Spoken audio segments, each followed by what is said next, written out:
Oh my gosh, dude. Here we go. Here we go. Hello, everybody. Hey, whoa. Oh, hey, look, you're real, Charlie. Should we do a ding? Whoa. Maybe I always wonder too, like as dudes, can we like, how do you practice sacred masculinity? And maybe we have to bring a little bit of like softness and gentleness into the beginning. Maybe ceremony. Charlie, do you have an incense? I do have incense. Let's light some incense, dude. All right. I say we light some incense over here. What's the look at what I got, Charlie. Sandalwood. Charlie, what do you know about sandalwood?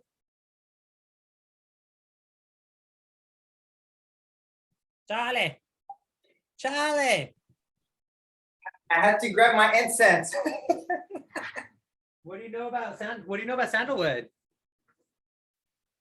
Not much. I don't know either. I have a roses. I have a nice rose incense. I really enjoy that smell. Nice. All right, here we go. I'm lighting my incense. Are we editing this beginning part? Huh? Are we editing this beginning part? I don't know. I mean, maybe not. All right, this is a bloopers before. Bloopers. Getting a ritual set up for our show to have a great conversation today.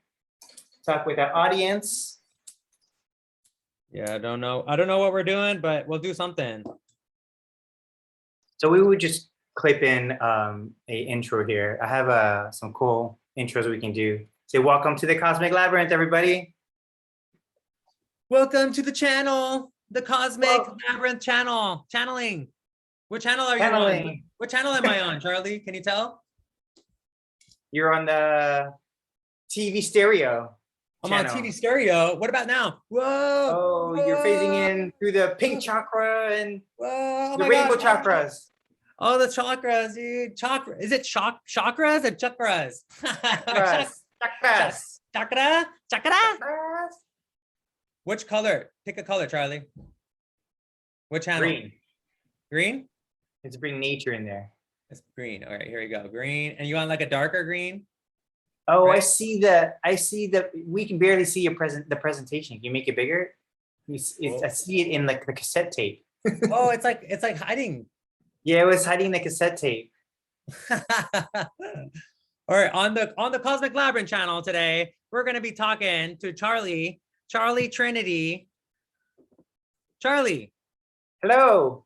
I hear you're in a labyrinth. You're stuck in a labyrinth.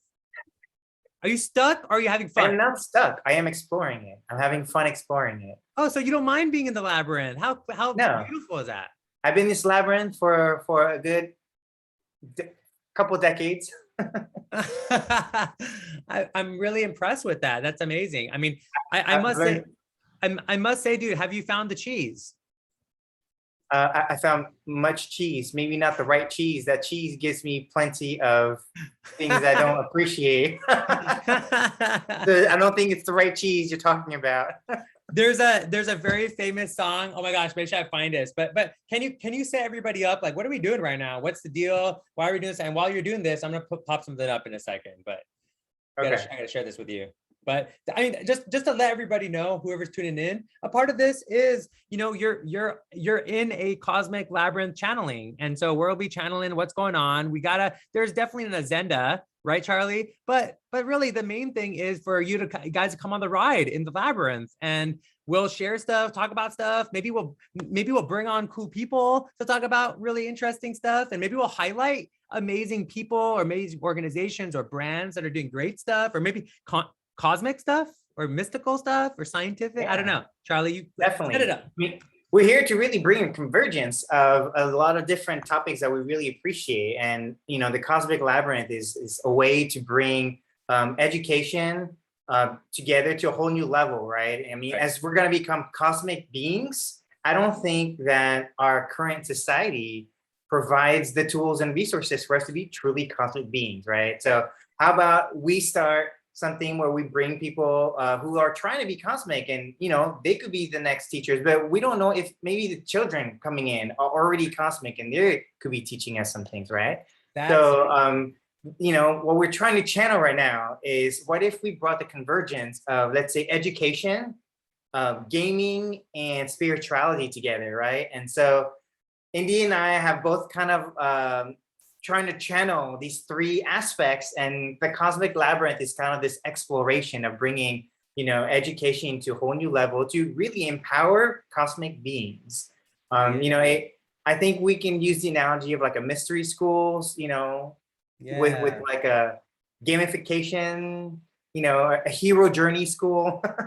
Yeah, I mean, I that's so awesome you brought that up, Charlie. But also, it's like interesting. Like I keep coming across this word dynamic, right? And like dynamic, right? Dynamic education, dynamic therapy, right? Dynamic psychotherapy, dynamic like all these, like this idea of dynamic learning, right? Like, are we dynamic enough in the things that we do, in the ways we practice? Like, what does dynamic do, to human beings?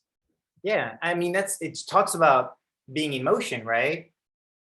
And I think what's really interesting is I've heard this idea that emotions is electricity in motion.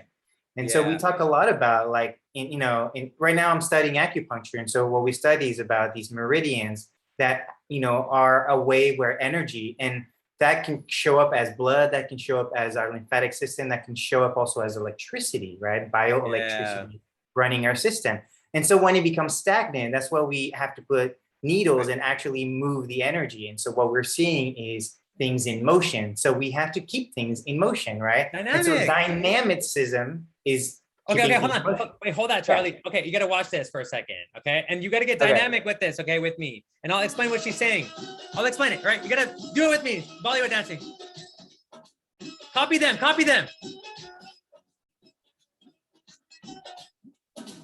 Cheese buddy hai mast tu cheese buddy hai mast. Okay? This is what he's saying. Buddy hai mast tu cheese buddy hai mast. Oh. Talking about cheese?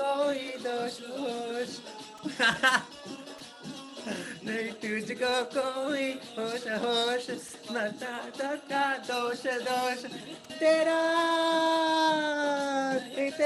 कोई दोष दोष दोष है वक्त वक्त तू चीज बड़ी ready, here we go.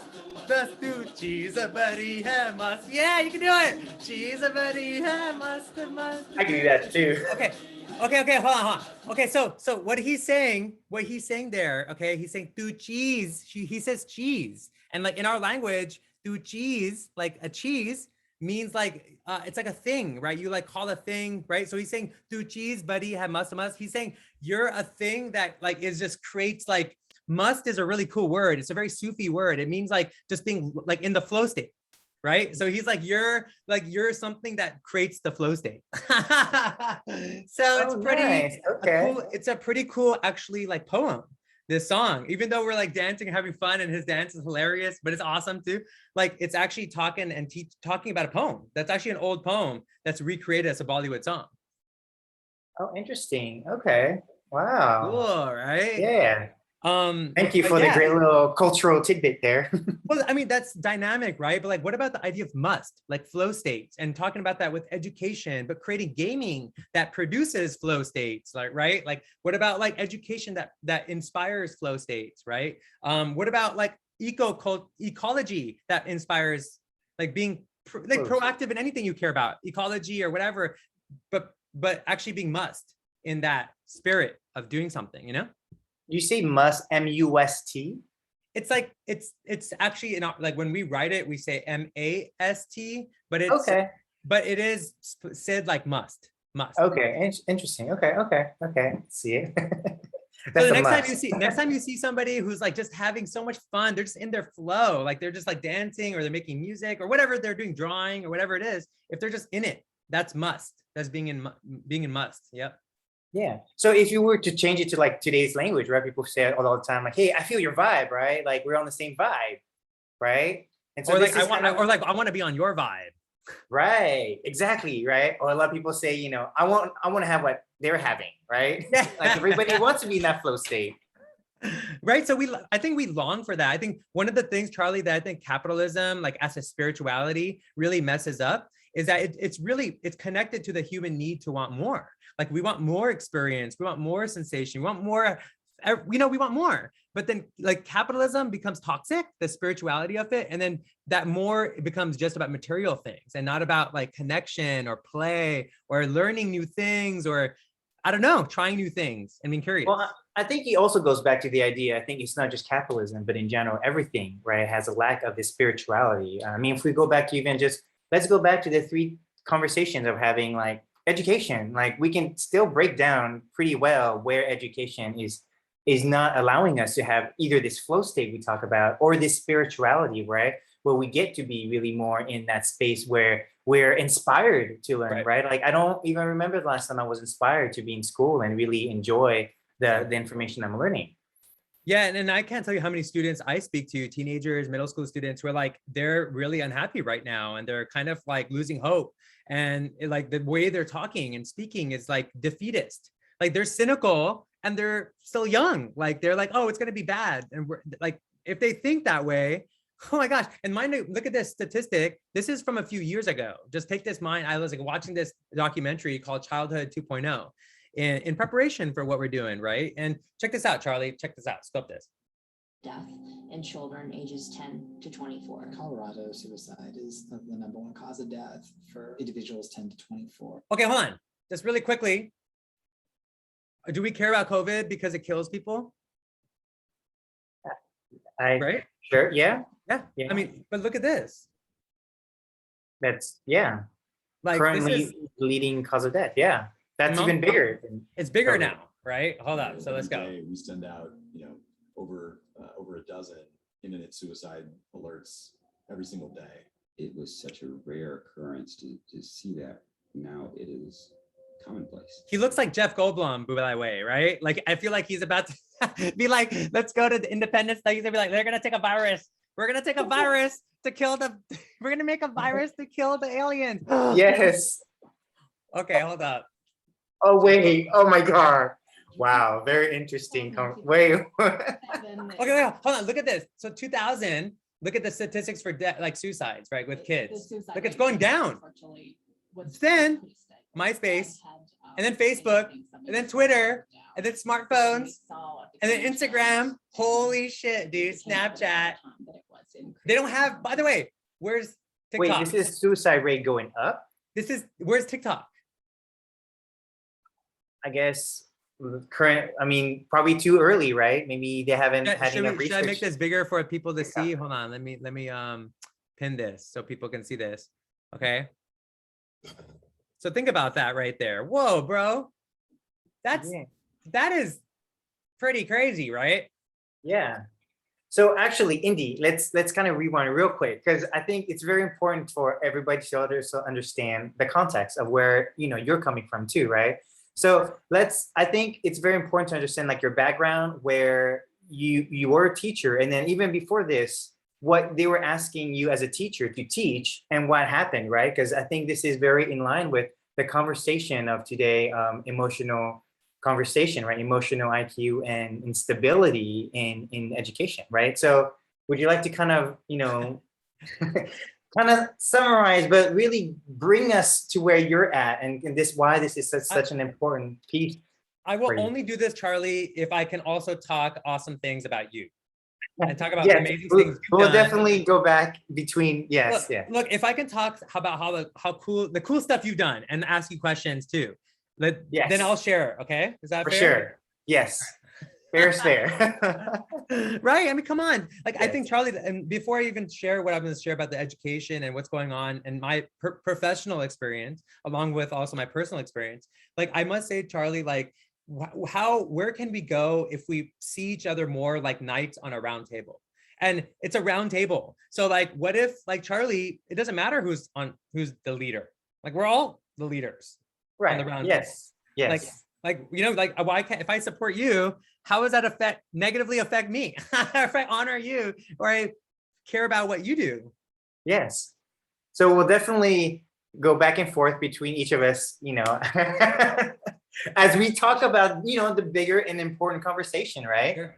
sure. Yeah. Okay. All right. So let me get to it. Okay. So what happens is, right. So for me, I went into education after I left medical school, and that was the first job I got. Like that was the first, it was actually after deep meditation and reconciliation with my own shadows. I went into my own deep, dark abyss. I went through a lot of substance abuse after I left medical school. That's actually why I left medical school, was substance abuse. And so for me, it was, when I got out of that, when I was practicing meditation almost all day throughout the day, I was learning and studying Ayurveda and eating healthier and changing my inner environment to match the outer environment, to be able to be resilient to the outer environment. When I started doing that, I got into education. It like fell into my lap.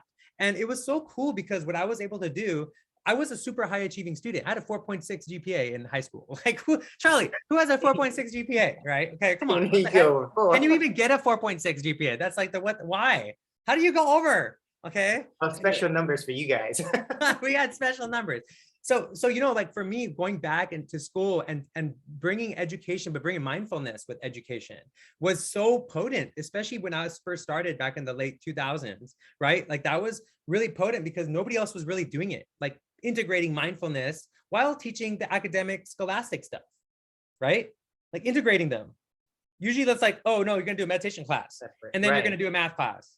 Right. I was like, wait, why can't you teach a mindful math class or a mindful English class, literature class, or a mindful SAT class? Right. Because mindfulness is all the time. All the time, right? Wait, hold on, not started right now. Hold on, all right. Yeah. Wait, hold on, I can't start it until the bell rings. So Charlie, I decided at that point that like, whoa, I'm gonna lean into this. This is gonna be my shtick, right? As an educator. Like always, I'm going to come back to talking about mindfulness. And when we talk about mindfulness, like breath, like being in tune with your body, with your mind, right? Thinking about how it works, like just being curious about what's going on and experimental with what's going on, right? Like encouraging students and kids and teenagers to be very scientific. That's actually what I was doing. Like, hey, nice. Do the experiment. Yeah, exactly. Right. Prove it to yourself, right? Prove it to yourself. Like don't listen to what other people say, to an extent that if you can try something yourself and it's not harmful in trying it, then try it, right? Because then so anyways, I started doing that and I started getting promoted. Like kids, students, parents, teachers kept like going get all the feedback, and they give the surveys at the end of the classes. They'd be like, whoa, we're blown, minds are blown. And really, for me, Charlie, it started being a affirmation that like, actually, I've always enjoyed learning knowledge, like learning and studying and being curious about knowledge. But I love like creating, like making it a fun, energetic ball, like a node to throw to people. And like when they get it, like when they like are able to catch the ball, it's so fun because we're playing a game now, about knowledge. Exactly. Right. So for me, it became a really joyful practice of living dharmically, right? And my life progressed in amazing ways. I've lived so many lives because I always leaned into both education and being an educator with others, volunteering along with not volunteering and working, right? Balancing, working with wealthy kids and poor kids, right? Balancing those two.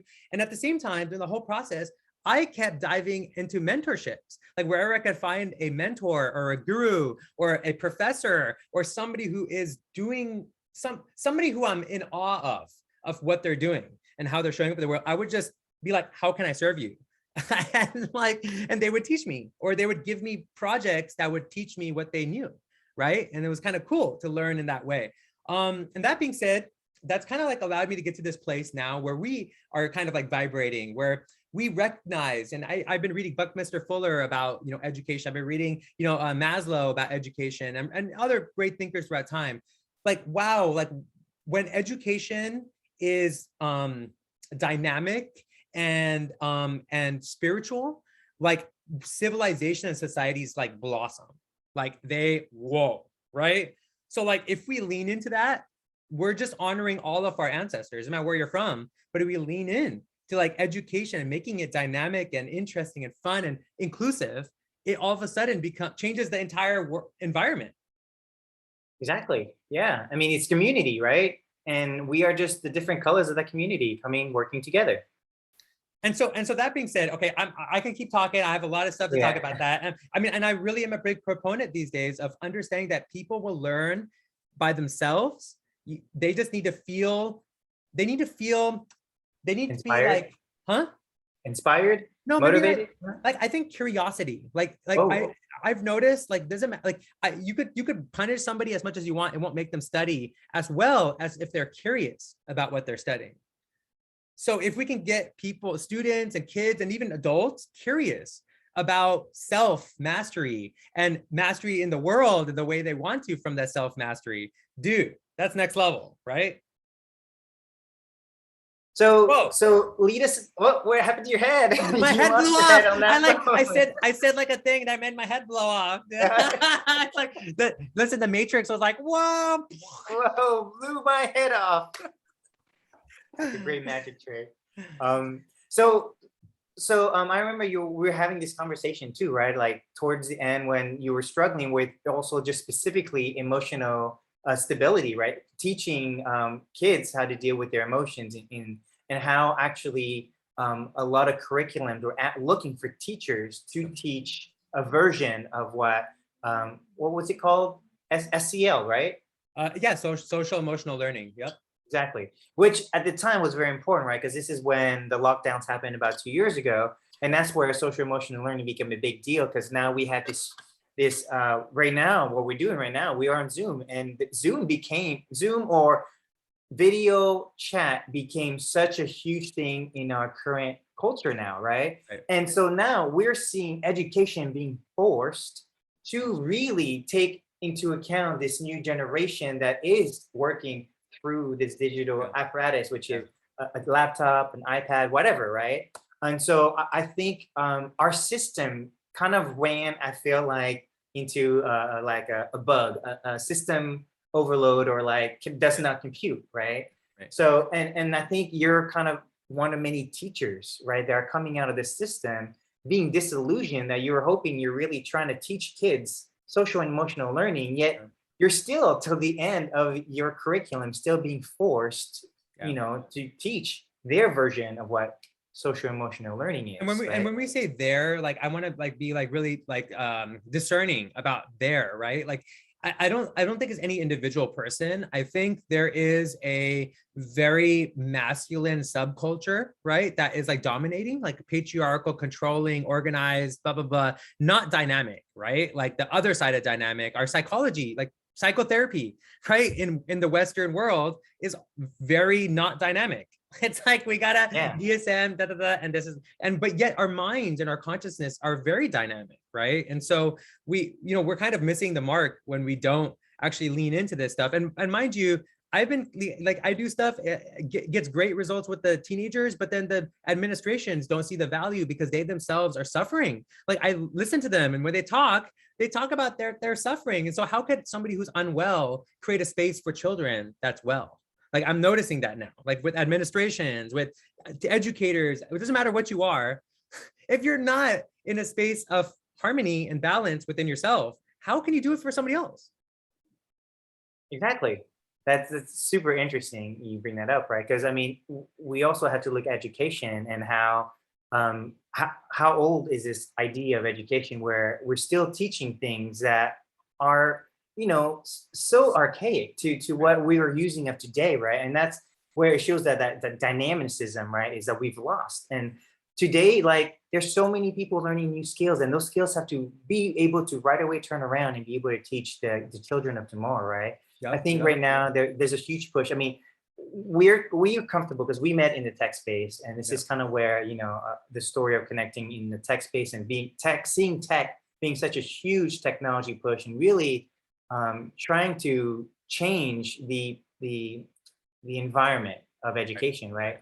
But still, there's still a lot of struggles, right? Because there's this new lessons, and even then, like, is there spirituality in our technology that we're using, right? Is there more of that feminine energy also, right? Do we support both the masculine and feminine energy?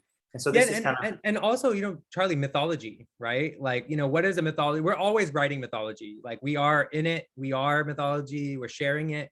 And like, are we intentional about the mythology, right? This includes like streaming channels, what things people watch, anime. We'll talk about it later. We're gonna actually talk about anime later with Charlie. But before we get all that stuff, really quickly, Charlie, you say, like, you brought up how we met. We actually met at it was a heart-centered event, heart-centered technology event, where Charlie and a group of amazing people throughout Silicon Beach, not Silicon Valley, Silicon Beach, where they basically found amazing technologists and people doing stuff in technology, but that were doing stuff that was more humanistic, that was heart-centered, that was not focused so much on making money and like being cerebral and intellectual. And so I went to one of these events and I met Charlie, and we like right away was like, zing, this guy is like, I felt like he was like a samurai monk when I met him. And I also felt like a Indian samurai monk, whatever that is, right? Right. So I was like, wait a second, we've seen each other, but this is happening again. It's like seeing two masters looking at you going, oh, I see your spirit. I see your spirit, you know? And like, it's almost like we're in the MMO game, right? Like, but at the real life, real world MMO game. And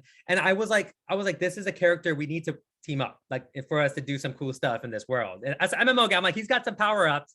And I got some power-ups, and we can share some of those power-ups, right? Yeah, we can definitely appreciate. Yeah. But Charlie, beyond that, has he's worked for Disney, developed games with Disney, worked for many years doing really cool storytelling mechanics and understanding. Not just that, but he's a computer engineer, so he brings the element of understanding how the system and how these systems and softwares and hardware work, how they function. And I think that makes him really special, that he's doing acupuncture. So the fact now that he's doing acupuncture, he's like taking knowledge that he knew about, like the matrix, the chemical, the electrical world, but in a virtual world. He's taking that knowledge now and applying to the bioelectric world. And maybe Charlie, you could talk about how you got to where you are, but more importantly, like also, I think you being like, you caring about the games and storytelling, you also being a game player and also somebody who likes anime and somebody who likes all these things. Like there's something about that that's super special, Astrology. Yeah. Oh my God, by the way, yes. Charlie's awesome at astrology, but he approaches it from like a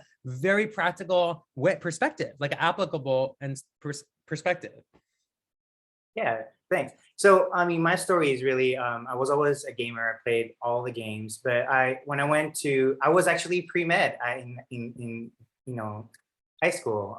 Senior year, I decided, you know what? I think it was the beginning of 1998.com. I'm probably dating myself, but that was a .com, right? The AOL, we just saw the beep, beep, beep, beep, beep, beep. Yeah. It was like the computer speaks to me, and it was just, I just kind of decided, the idea of artificial intelligence was really exciting to me, right? And so I really delved into engineering and understanding this whole idea that we were birthing a consciousness, right? The internet was connecting and that was coming together. And so I went to school, computer science. Eventually I got out and I did a lot of, I did not like software programming. I think what I loved was the web and web graphics. Really what design did to the computer with the Mac, the user interface, is kind of what the web did to the digital space, right? Yeah. Where we were using 128.125 and using numbers to represent code. The web created a visual interface for us to interact with this consciousness that at the time we did not know was a consciousness. No. So fast forward, and I ended up working at Disney, and my greatest lessons working at Disney was being a player and then having to create the games and becoming a creator. And that to me was my spiritual awakening. I think people have different levels of what spiritual awakening means to them. But mine was really through my work. I think my work made me understand that when you were a player, you saw the game one way. Right. And then when you were the creator, you saw the entire game. Oh, yeah. And so it really helped me understand fundamentally that our abilities to create made us more dynamic in understanding the struggle, the hero's journey, right? Right. And so, but I don't know how the Disney name will go for how long, but eventually I left because, like how you said in education, I have felt in corporate movies and IPs and storytelling is going the same way the education is. It's here's my box, I own this, you can't do anything, and it's my story, my version, and everyone has to sell this version, right? Exactly. And so innovation, like I met so many great artists at Disney, and everyone was still working with the same stories that we had rebooted I don't know, we were going for the second reboots, right? And so it was really kind of, to me, soul sucking that, you see great people creating, and, I actually at one point created some original stuff for Disney and they really loved it. But at the time, it was kind of where, I don't want to say too much about, the Antonal structure, but a lot We of love you, things changed Disney. at Disney, Disney. you're the best. You're awesome. A lot of Everybody things watch changed Disney. at Disney. Everybody watch Marvel, Disney. Marvel came in and Star Wars came in, and that was kind of when I was leaving. And what I was looking for is, I was looking for stories that had more spirit. I think I love stories, and my greatest stories are always very spiritual stories, and spiritual not in the like meditation, go and become a monk, or have like superpowers, but like coming with heart and being like appreciating a character so well that you're like, wow, that's a real character that I went through a story with them and I really enjoyed that, right? And that to me is a spiritual connection, right? And so, leaving Disney, I was kind of looking for staying in the game space, but that was also the time where I thought a game was very masculine and very like first person shooters were making all the money. It was all about, really, I call it like warmongering gaming, right? Oh, yeah. It Call of became Duty, very Call of much Duty, all that competition. stuff. Call Halo. of Duty, exactly. I ran into some people that they said that, some of the gamers had kids now, and they were looking at their kids, and they're like, hey, we don't know what games you can play right now because you're too young to play these first person shooters, but they were still getting paid too much to do the first person shooters. So Indy's right now showing one of my games. Towards the end, we started to do some VR. I started to mess around with virtual reality. I played around with a VR headset, and my story was, what game would I make? And so at the time, I was also going through my own personal spiritual journey, and I was getting into astrology.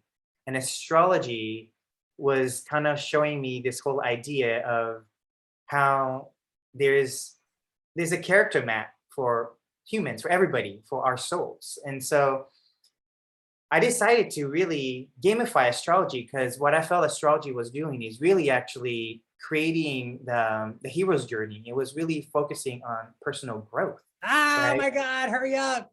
And so Indy is really showing kind of Ah! like a trailer of this game where you actually have to put in your birthday to play the game, and it unlocks your astrology. And so in the game, you actually use who you are to empower your own But you know what, personality. Charlie, what I really liked about this game, and I loved like how you were structuring it too, was the concept of connecting the elements, right? But also like what I noticed and what I really appreciated about the game was whatever you did in the game also was helping you understand your astrology better and yourself better. Like, so it wasn't like just some frivolous game, like here's what I'm zodiac as well, but it was actually like, oh, I'm going to do some physical things in the VR space that are going to inform me more about what it means to be a Taurus, for example, and also what I should watch out for. Like that was a cool thing. It was like both about, not just about learning what I should go towards, but also what I should be mindful of, and I like that you were doing that.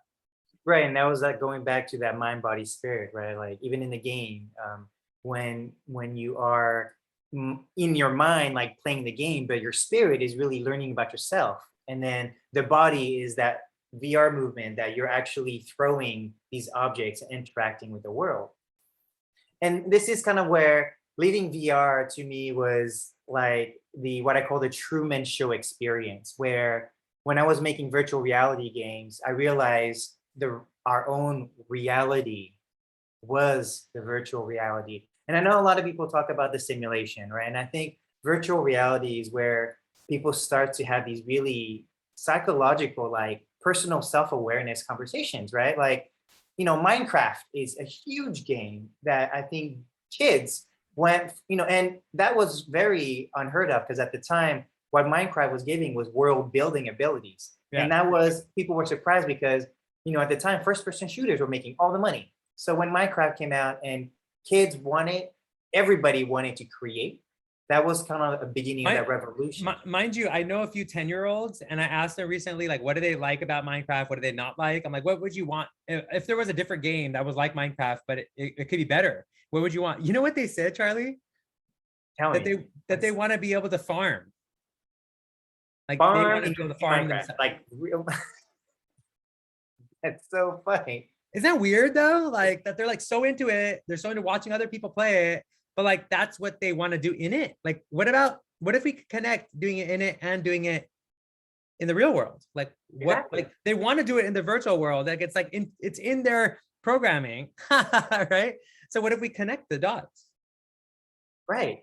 I mean, and so maybe the game is here. We're already playing the game, but maybe we don't have like good tutorials, right? Like, have you played a game that looks amazing? Yeah. And you sit there for like, I play some games where it's like, I'm like in 30 minutes now, still doing tutorials. And I'm like, maybe I should just now play this game because it's taking me 30 minutes to understand how to play, right? So true. It's so And true. I feel like this is where we are today, right? Like, somebody messed up the update, right? The software update, and now we're all locked out. We're not allowed to go anywhere, right? And so like our game experience is broken, right? It's like you can't log into the server right now, right? We're all at home and I can't log into this server. Yeah, we don't even know where the mouse is. Where's the mouse? Somebody find the mouse. Make sure to spray that mouse, okay? But yeah, and I think like you and I, Charlie, can talk so much more about background, but I think this is what we'll do.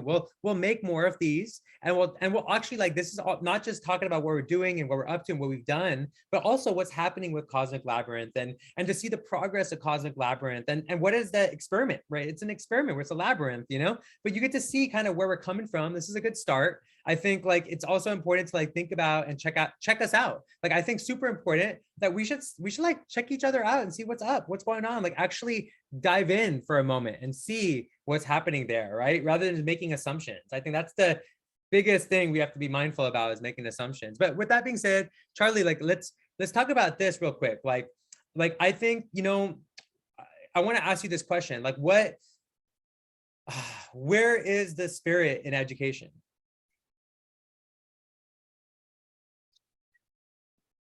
I think it's definitely missing. I think even today when we think spirit, like we think religion, right? And I think that conversation needs to be really changed because I think spirit to me is connecting to something greater than you. But that greater than you is still to me that creator soul that wants to create, right? Like children, like we see so many children create and make things up. And that's kind of like we talk about how children have great imagination, right? Oh, yeah. And then as we get older, what happens to the imagination?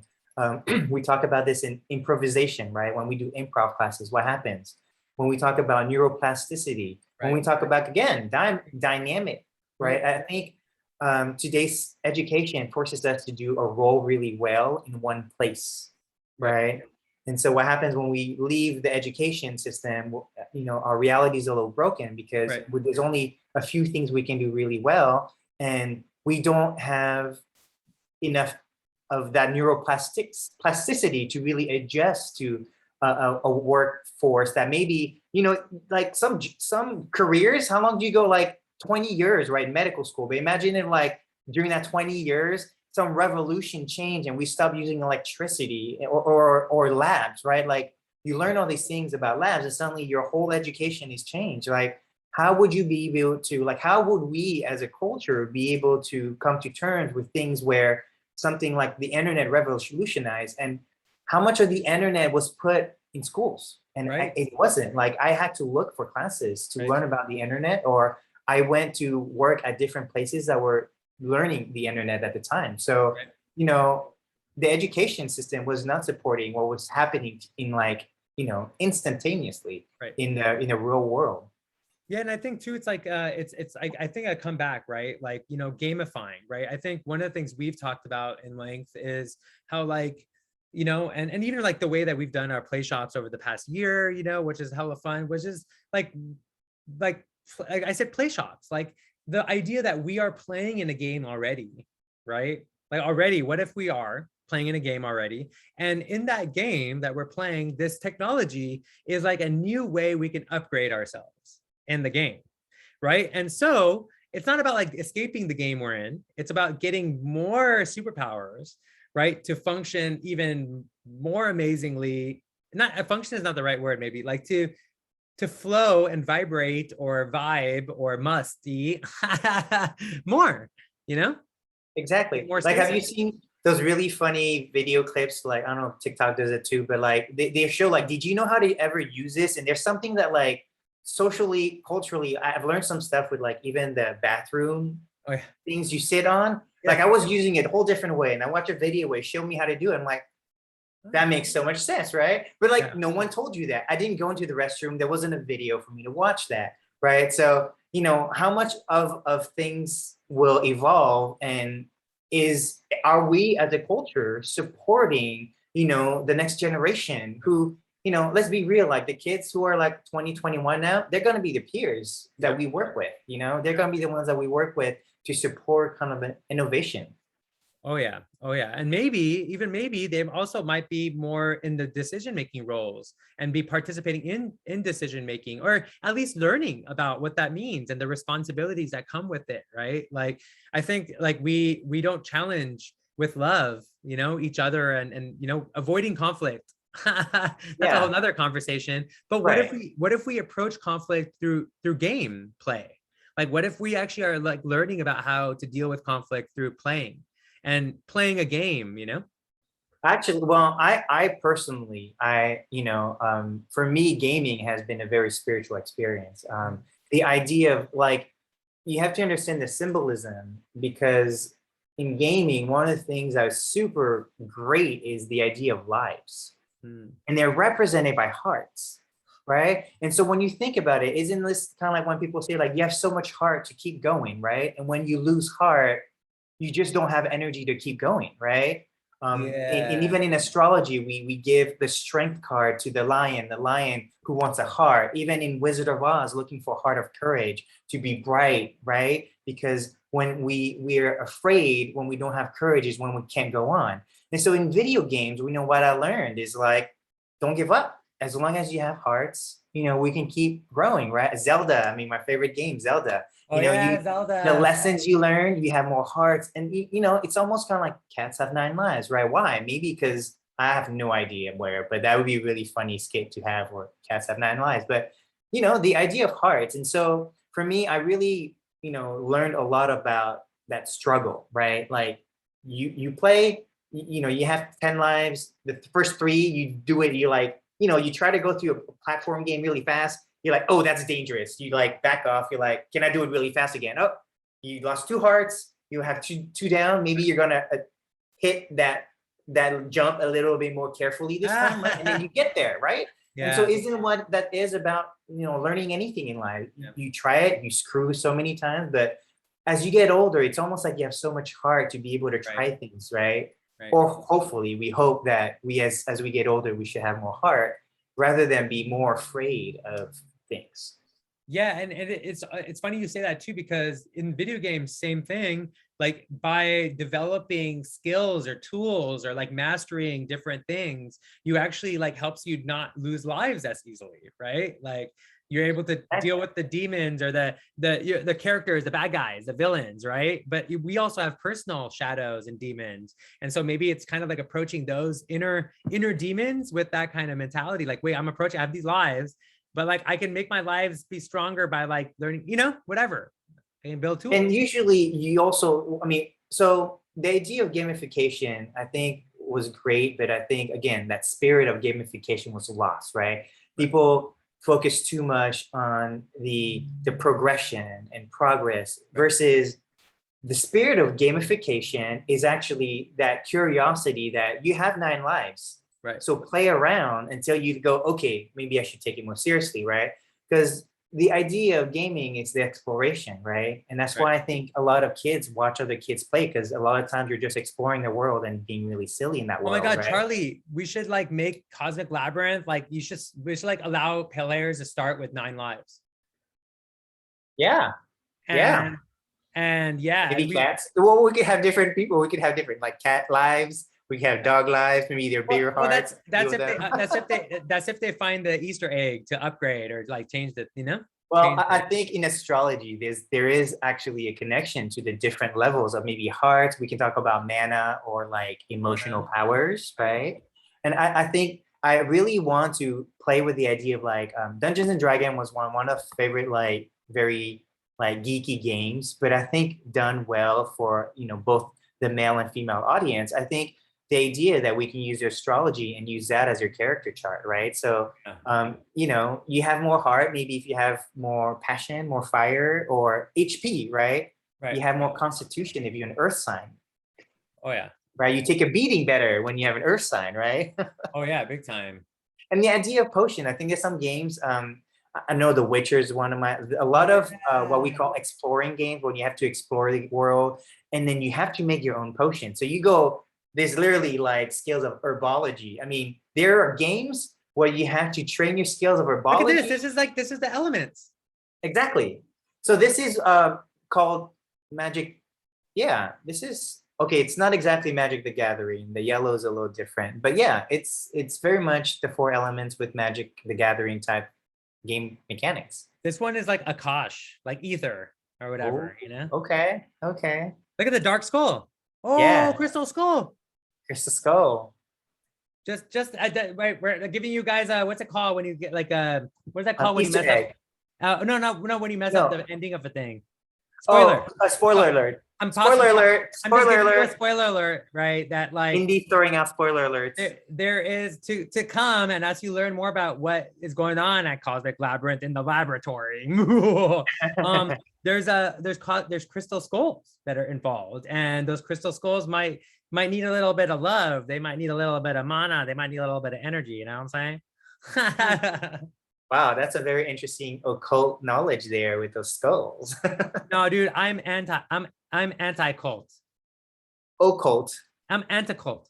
Anti-cult. Anti-cult. Anti-cult. I am anti-cult.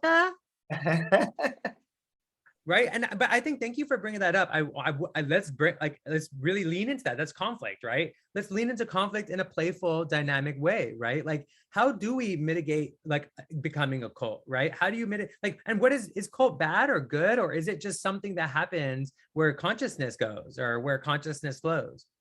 Well, I mean, the idea of cult is really like a programming, right? And so in general, to me as a coder, like everything is programming. When you talk to your family members and they tell you they love that when you do that, that's programming, because those triggers some neurons that make you happy when someone give you a compliment. Whether it's true or not doesn't really matter, but you were triggered and you had a connection, right? So you are being programmed. Now, a lot of people think programming is bad or good, but it's not true. I mean, when we're teaching kids things, that's programming. We are programming them to be able to use certain tools so that in the world they're able to fend for themselves, which we can have a debate about that for today's education, right? Because I think we're missing a lot of tools. I think, both of us, I'm a lifelong educator. I mean, not educated, but student. That's why I'm in acupuncture studies, taking all of my computer knowledge and really going up the ladder. And instead of doing, I think technology likes to copy nature. So I decided to look at nature and study nature rather than wait for the copy of nature, which is the idea of artificial intelligence. And really understanding, psychology is what I love, because psychology is artificial intelligence copy, right? Psychology is also natural intelligence, right? Like it's like thinking right, exactly. Because a psyche, psychologists, psyche, what psyche means in Latin? Please enlighten me. Soul. Oh, what? Okay. So it's the study of the soul. Oh, the soul. Okay. And psychiatry is when the soul is ill, treating an ill soul. Right. Interesting. Right. Yeah. Anyways, check this out. A cult is actually used to be a word that was used as a place of worship, homage, a particular form of worship, right? System of worship, right? A culture, reverence, right? Tended, cultivated, right?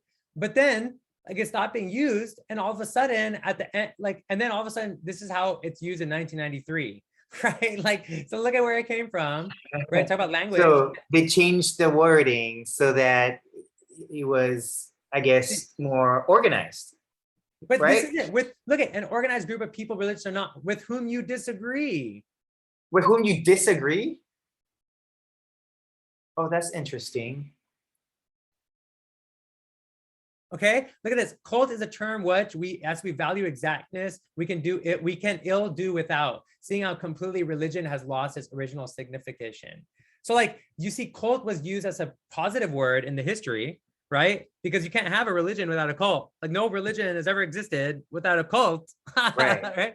Needed worshipers. Yeah. You needed a group of devoted worshipers, right? And practitioners. Because I think cult can be like, you can have MLM cults, and you can have a cult for an influencer can have a cult. Like cults can exist in many different, there could be a video game can have a cult, right? And we But talk about this in movies, right? When you have cult classics, right? cult classics. Right? Those movies that people like love, but like not everybody in society enjoys them.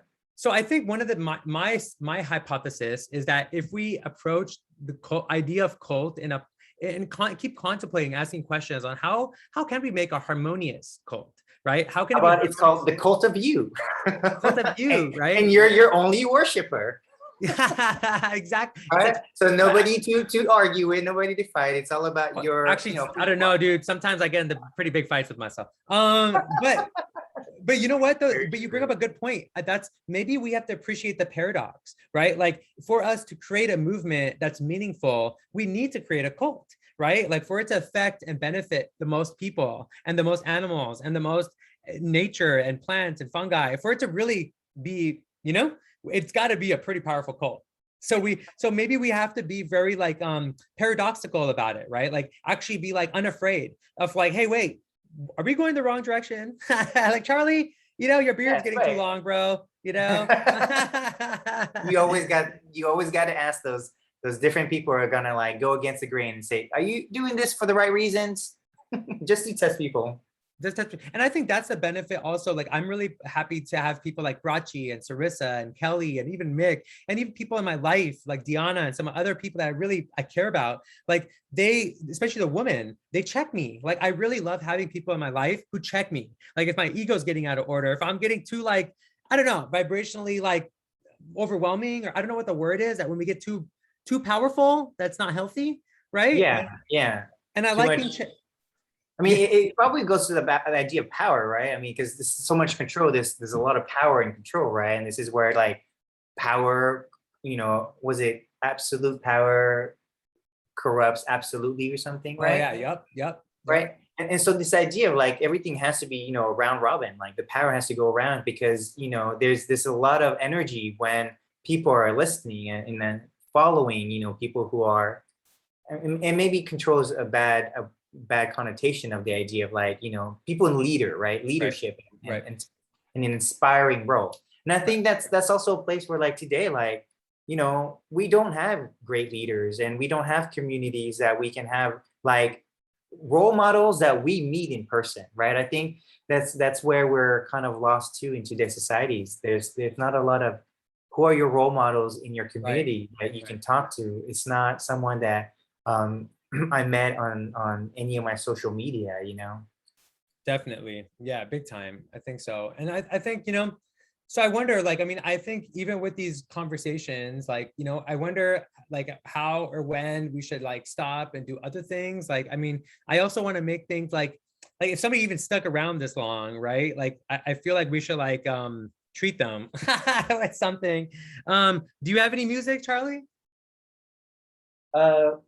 Not on me, unless you're gonna play. You gotta start, dude. You know what I told Not you in before? this room. It was in my other room. You know what I told you before? I know.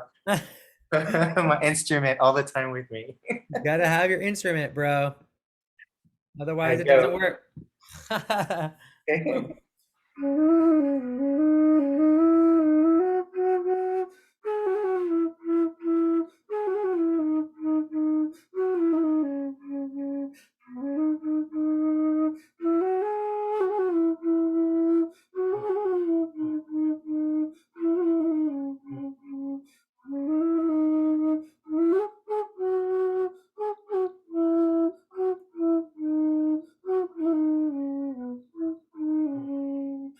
Woo, oh my God, I'm disappearing like while I'm playing. It's like an ocarina taking me to another dimension. Yes, the Ocarina of Time. Oh man.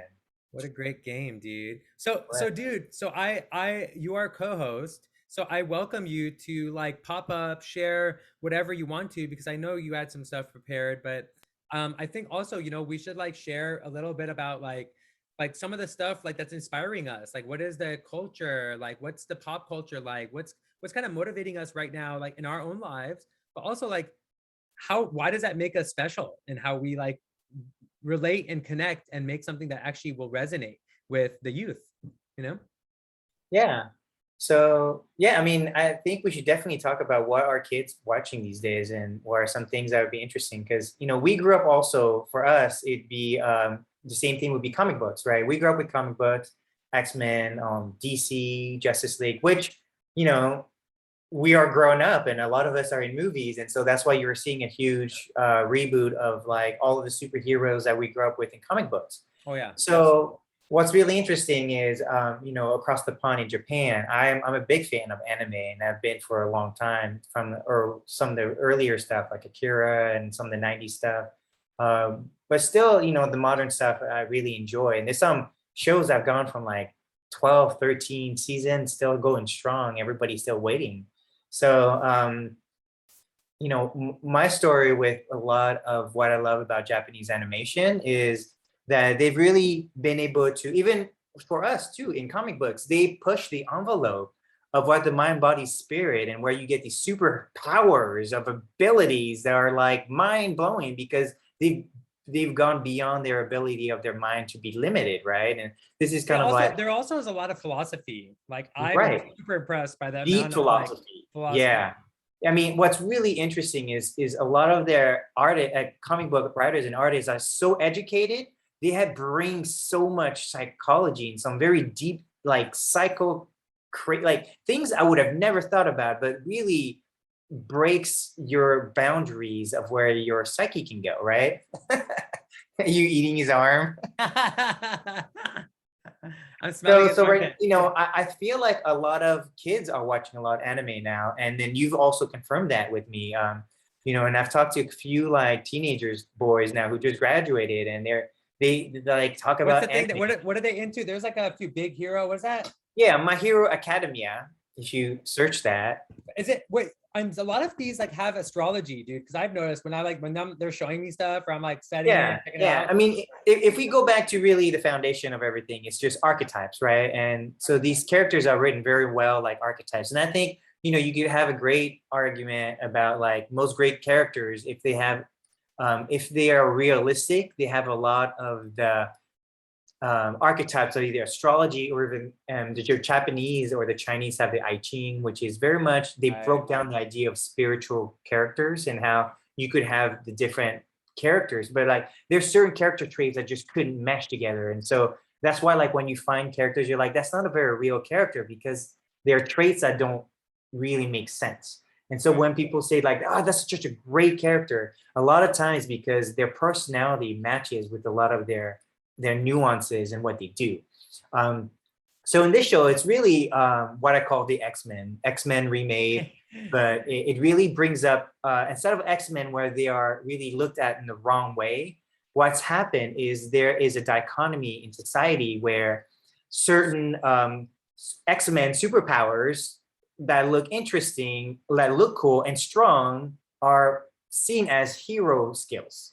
Wow. And the ones that are weird. So this is where you found the Morlocks, right? The Morlocks lived in the sewers, but then you have like everybody wants to be super strong. So the superhero who's got strength is probably on the hero side or a bad like super villain side, right? So what's like the moral? Like what's like what are some underlying like themes that they like explore?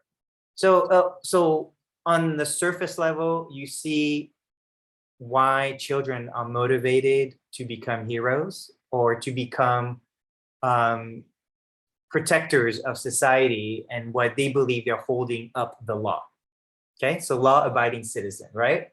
And then you have those other mutant abilities, quirks is what they call it, that no one likes. So a lot of them, they get really random ones. This girl who happened to be able to drink people's blood and then can morph into them, right? Wow. So clearly, like, no one's walking around saying, "Here, drink my blood," so you can like use your ability. So those quirks look weird, and so we've seen this in today's society, right? Like, any kind of differences in our physical looks in our society, we get put into certain categories, right? Right. And so it shows that even with superpowers, the prejudice of these new abilities, right, Yeah. shows that we're just still not very conscious beings, even when we get these abilities, right? And this is kind of we would talk about, like, if we had the abilities, all of us to be superheroes, Right.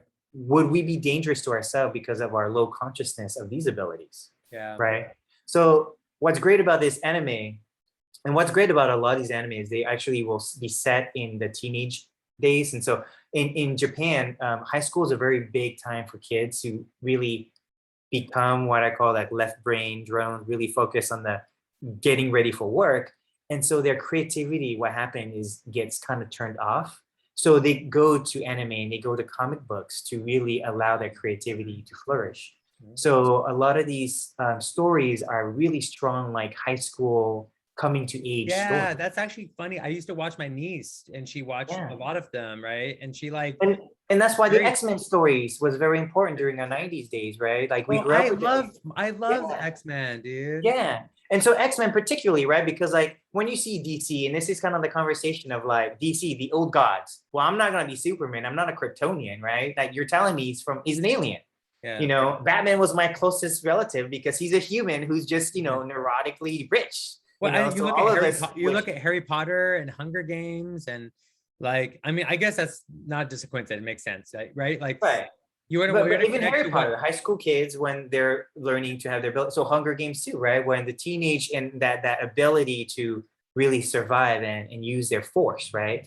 Well, So I mean, here's my question to you. Like, as you're sharing this, I'm like thinking about Cosmic Labyrinth and how, like, for us, it's really important to kind of add a more of like a choose your own adventure perspective to all of this. Like, I mean, I love anime myself, right? But like, I noticed the same thing too that happened to Disney, right? Is at some point it starts to become like control and the story, machine.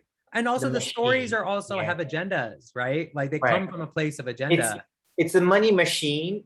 Yeah. With what they do, and we see it now, and we have the conversation today because even we see it in our social media feeds, right? Whatever gets attention Right. gets the bucks. Whatever gets the bucks gets the story. So if you want to have a story that really what we call the agenda, right? Because that's what stories are. It's really they're trying to talk about something spiritual, or like there's a story, a meaningful point to the story. Exactly. But I think there's a lot of agenda now where it's clickbait, right? It's like, how do we get people to watch this? But maybe it's not a good, like, heartfelt, make you feel better about who you are as a person and empower yourself.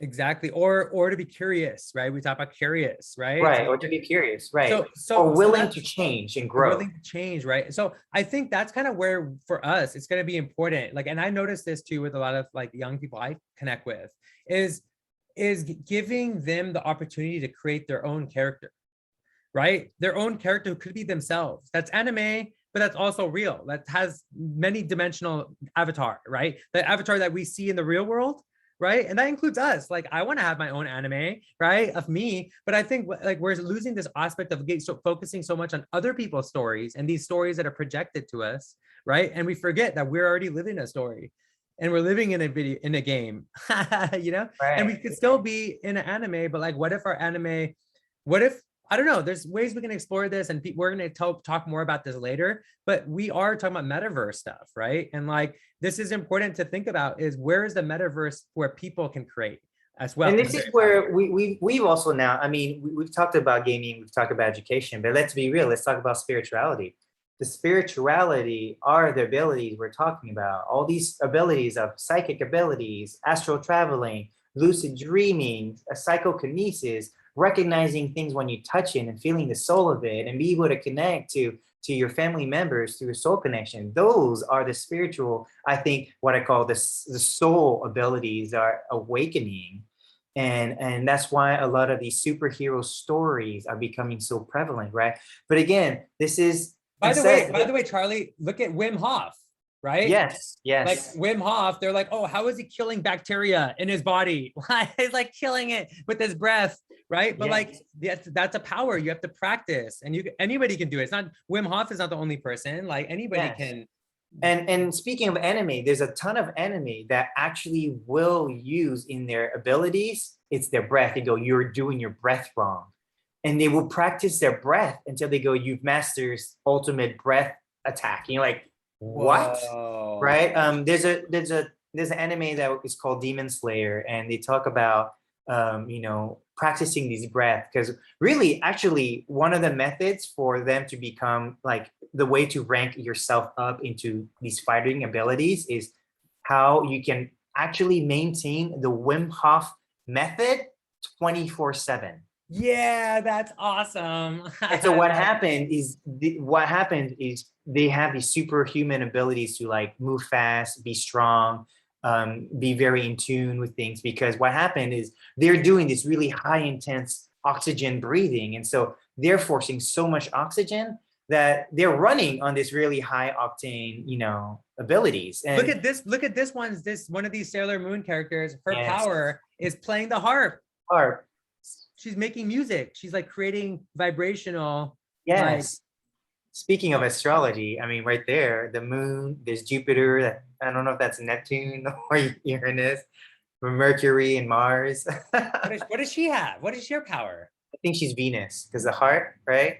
What is her power? She just makes people like be in love or forgive. They're like, oh, I forgive. I'm over. I'm over. I forgive. Yes. Or come to the table. Say, hey, let's be more loving, and like come to the table with like, can we solve this problem with love?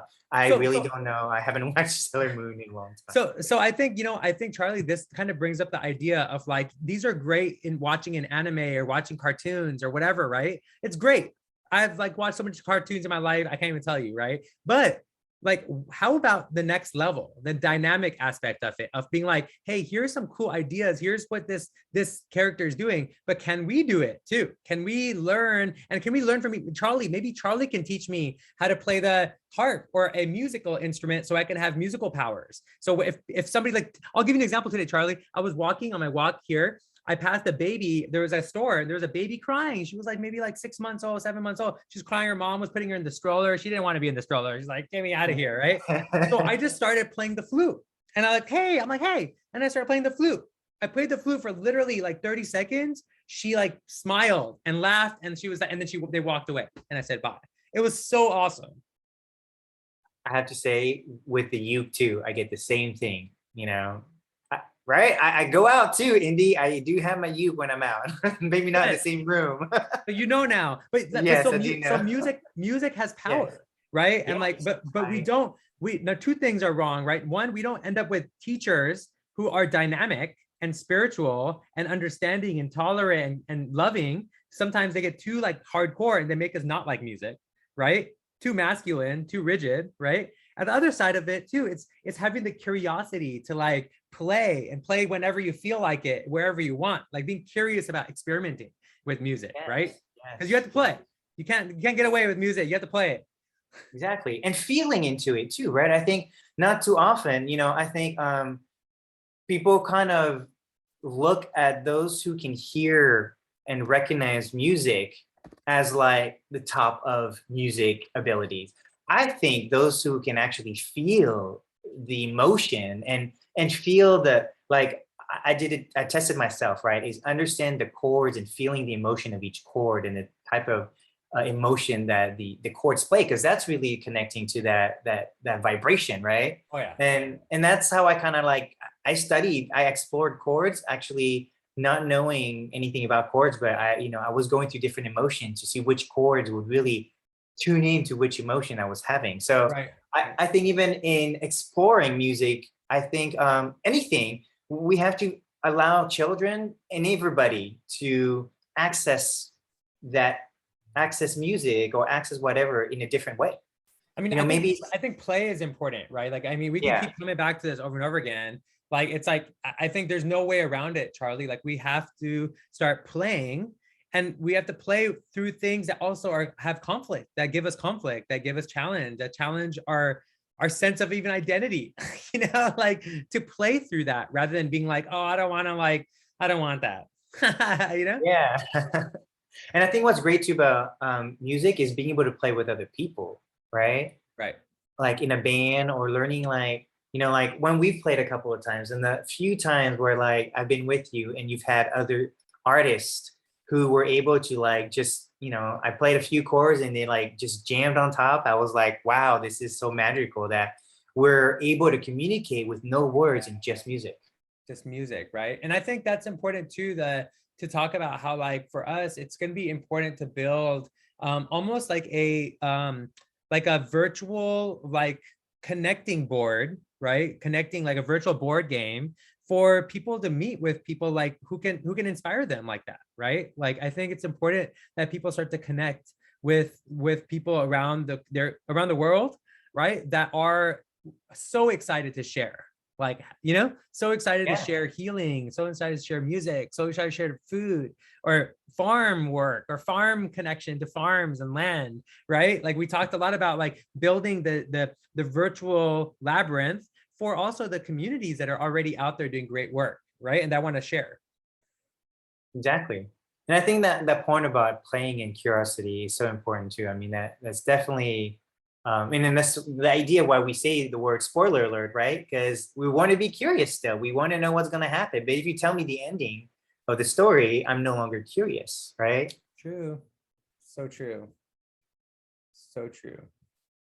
But yeah, I think another conversation for the future. But I really love kind of being able to do this because I think this is important right now for a lot of people to have these deeper conversations just about how do we innovate and converge a lot of industries together. Because I think as the system's falling apart, and I think a lot of people are starting to realize that we are now the leaders of tomorrow, and we can make a new earth, and we can build what things are today for us. The third eye, how do we bring people together and keep the conversation but then build something with it, right? So we haven't been able to really share much in a while with everybody, but this is kind of like our way of like starting to tease a little bit of some of the concepts and game ideas that we would like to share with everybody, but also be able to bring in an audience. And so we hope to do this every 2 weeks to really get people, talking about gaming and spirituality and education and really pushing the boundaries, right? Like, I think gaming gets a bad rap because kids play games all day long. But if kids are playing games all day long, why don't we teach them while they're playing the games? I mean, there's so many games that I've learned a good amount of stuff, but I think there's like Civilization, right? It's a great game of history. Can we have more games where I can become a Roman and a Greek and learn about those in a video game, right? Like virtual reality is very beautiful for that. But how do we get kids who maybe it's hard to pull kids away from their phones right now with a lot of gaming, right? And I know a lot of parents, I know a lot of people are really struggling with kids today. And for me, I was a kid that my parents struggled with because I played games a lot too, right? But here I am kind of helping like return the favor and saying, let's build games for learning. How can we learn biology, but it's an exploration game and it's us having fun rather than nobody wants to sit in a room being told what biology is. I want to touch everything that you say is biology. Right. Like if you're going to teach me about animals, I want to be able to touch every animal. I mean, not every kid will like that, but most of us will. Yeah, we'll make it work. Yeah. Exactly. Yeah. And also, we didn't even get to talk about it, but also finding a way to like, I think like, I'll just give an anecdote. Like when I was young, like, I remember every year there would be these book bucks where if you did like a certain activity, reading the newspaper, and you wrote like a paragraph or like something about what you read, your parent or guardian would sign off that you did that, and you get these book bucks in the mail from the newspaper, right? And the newspaper would send this, and the book bucks, you could redeem them for like watching a movie in the movie theater, right? For like two tickets to go watch something you want to watch or something, right? Or like ice cream or something. And so we also are curious about how do we create a way, maybe using the technologies that are coming out, right? When it comes to cryptocurrency, NFTs and all this stuff, and also to use the opportunity to use those things that use that technology in a heart-centered way to be able to educate young people and all of us too, and what this stuff means, how money works, how does exchanging work, how does exchanging energy work, right? Like,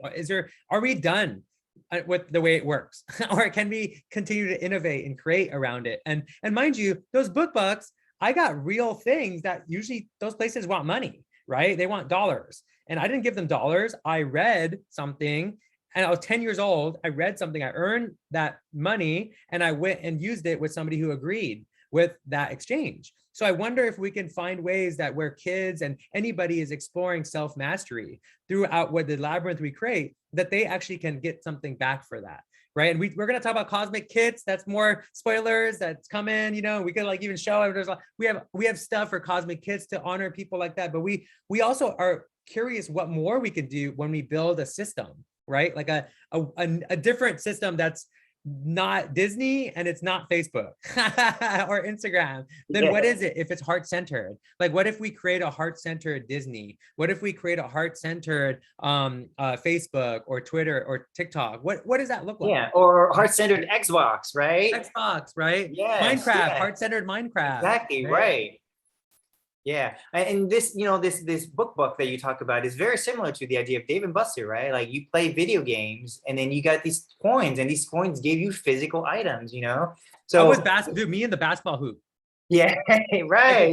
I get tickets. Right, you in sports for sure. And those are the things, the conversation too, right? Like what are some like healthy competition that we can do among children and let them invent the new ways of playing, because I think maybe there's some way of competition that is more inclusive. I think the conversation that we're really trying to have is how can we have inclusive play, right, and really revolutionize and really rethink how we want to address a lot of our modern day topics. Right, exactly. And we got some cool stuff in mind. I mean, I think what we have a lot to share, but I encourage people to check out the website, see what's up. Stay tuned. We have a newsletter. I think also, people are doing play shops and events. Charlie's doing one in Houston. I'm always looking to do stuff wherever I'm at, LA, San Diego, Bay Area. And then beyond that too, I think we're also welcoming anybody who is interested in creating and yeah, like this heart-centered, whatever the heck we're making, right? Yeah.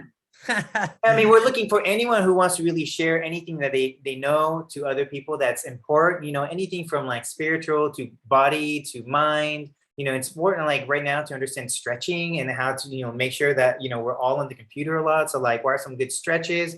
I think it's really important that we're looking for anyone who wants to be part of a community that's going to continue to share information and knowledge for the future and have fun and play with it. Yeah. Because that's really all about what this reality is, this game that we're in, right? It's a fun game, but nobody gave us the manuals, right? That it's a really fun experience. I know. It's like, where's the manual, bro? Where is it? Exactly. But did you lose it, Charlie? Charlie, did you throw away with the box? Well, I think when I came through that dark cave, I had nothing but my bare skin. So I did not bring any manuals. I was hoping the people that are already here would give me some hints of how to play this game. I accidentally ate it, Charlie. Oh, is that what you used when I thought it was food. I thought I could absorb my manual. Oh, you were trying to do by osmosis, by stockmosis. It's gonna be a bad Moses joke. Where's Moses? Moses, where? Yeah, and actually, Charlie, that you bring up a good point too. Like with all the stuff we've done already with the family film night, other things too. I think like it's important that we also start recognizing like how this is all about partnerships and teaming up and seeing how we can collaborate in like new and even more potent ways. So let's be mycelial, right? Yes. Let's be like myceliums and work across the world. Like little mushrooms. Mycelium. Yeah, so I mean, it's important for like people to understand that, like, I'm in Houston, living and trying to help as much as I can, and Indy's in the North Cal, SoCal, and LA. I mean, he's traveling down the West Coast, and we're here to kind of support everybody. But like, how do we support ourselves in a cosmic way?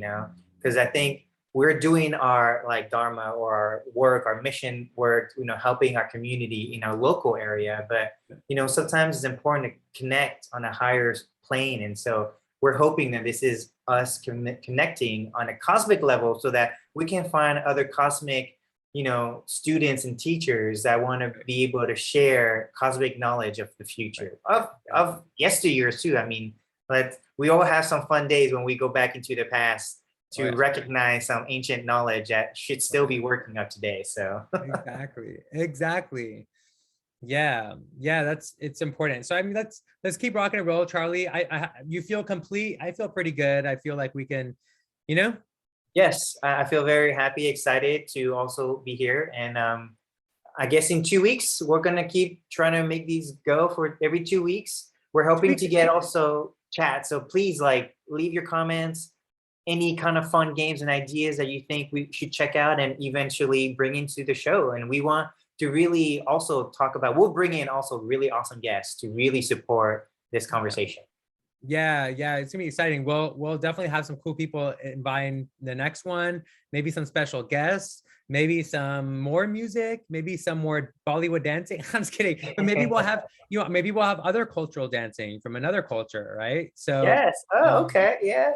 Well, see, we're talking about dynamic learning, right? So part of that's cultural intelligence. Right? Exactly, right? Thinking on your toes too. All right, brother. Thank you so much. Brother, bye, everybody. Thank you so much. Bye, everybody. Yes, have a great night. We'll see you soon. Do we supposed to say subscribe, like, blah, blah, blah, blah, blah, blah? Yeah, blah. subscribe, like, please connect with us, stay with us. But we'll oh my God, I'm disappeared. I said subscribe and I disappeared. Bye, everybody. Peace.